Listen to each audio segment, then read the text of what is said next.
Good evening. My name is Salud, and tonight I've written another story for you. I'm sorry to ask this, but about half the people who listen to my audios aren't subscribed to my channel. If you enjoy the sound of my voice, would you please consider sharing your time with me again by subscribing and ringing the bell? Thank you. Let's begin.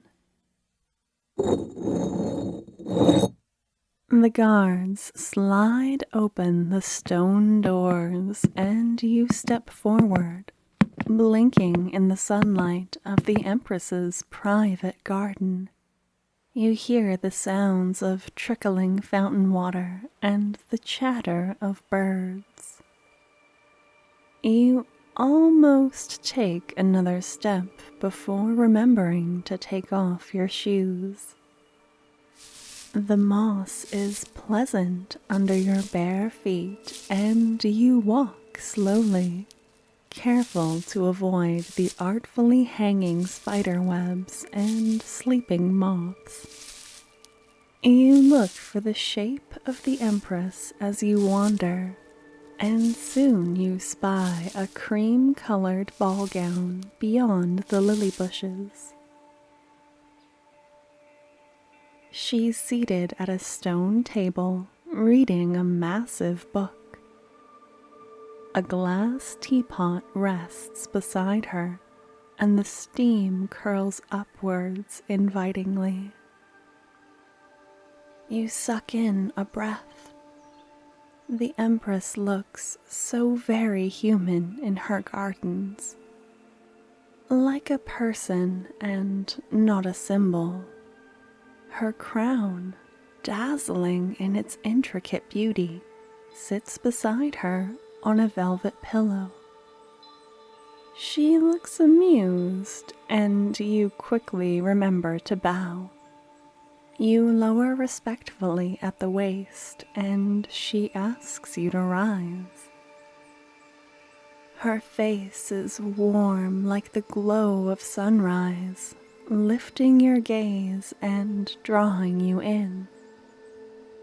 The color of her gown complements her amber skin, and you try not to gape when she invites you to sit beside her. Thank you for joining me, my Necromancer. I received your request by a letter this morning. You have beautiful penmanship. You asked to leave the palace, and I must say I'm intrigued. You have served me well since your arrival. You came at a turbulent time in my rule, and I'll never forget the stability you gave me.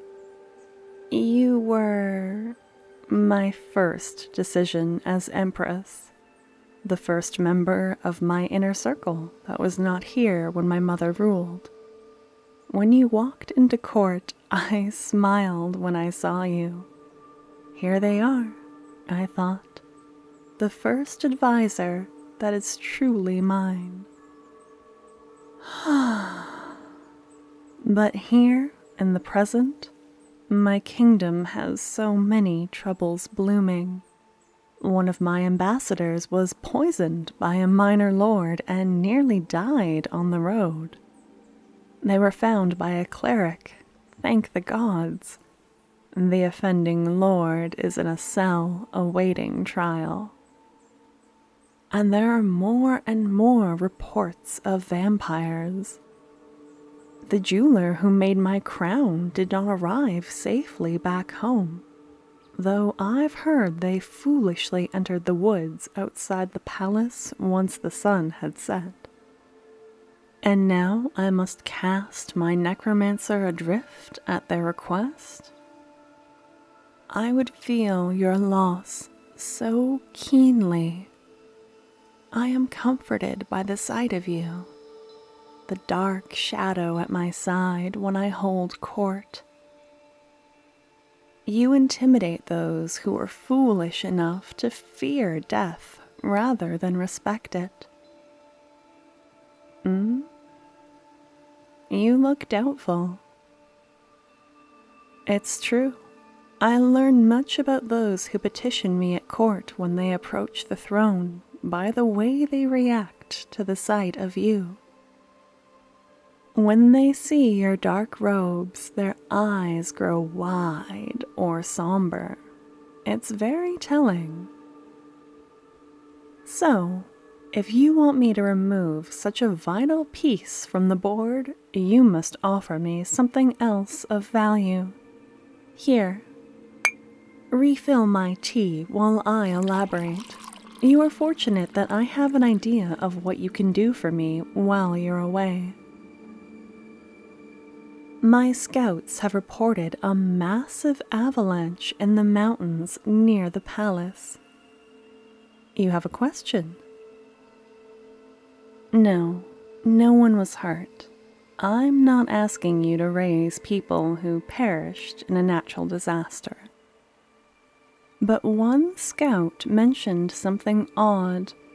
They said they saw a skull with horns, an enormous one.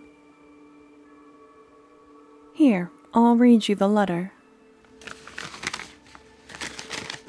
Large enough to be visible from where I stood on the cliffside when the powdered snow from the avalanche had settled. Legends say that dragons used to roost on those mountains. That's why the palace is here. It's a seat of power. I want you to investigate. See if there's a dead dragon there and if you can raise it. Oh?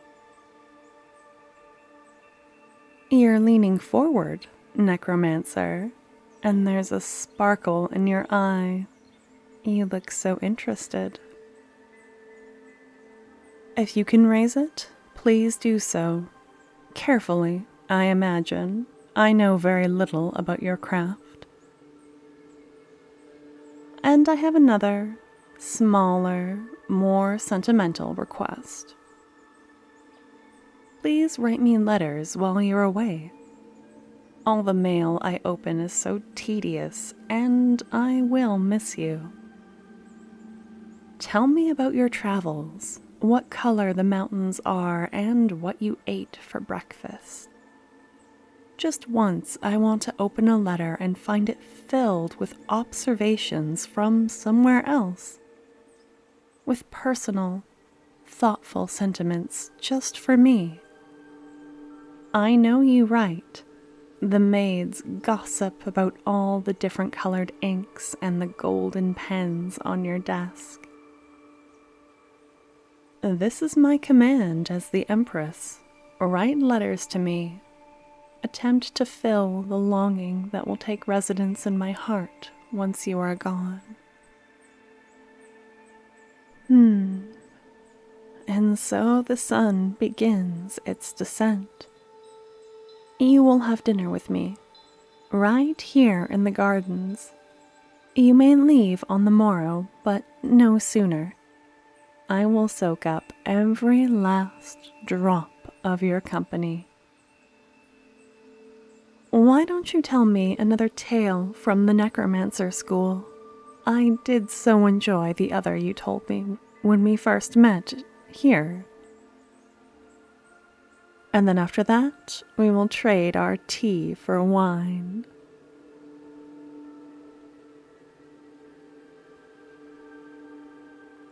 The end.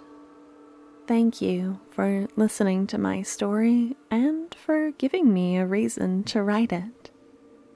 If you liked this video, please hit the like button and subscribe so you can be notified when I've written another adventure for you.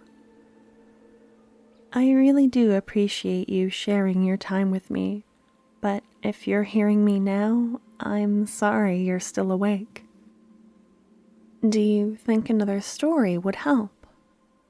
I'll leave 2 linked afterwards that I think you might enjoy.